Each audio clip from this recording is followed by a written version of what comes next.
Hola. It's a nice warm day today, very sunny. This is the 9-week update for Seedling Bed 2, the grade school. And look at these carrots. Look how tall they are. That's crazy. And don't worry about the lettuce and spinach. I have been harvesting leaves for that.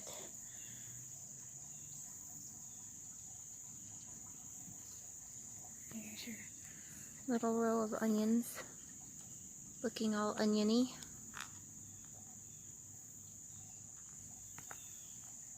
There's the other side.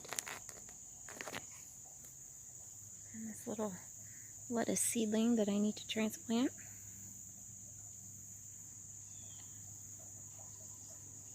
Okay, bye.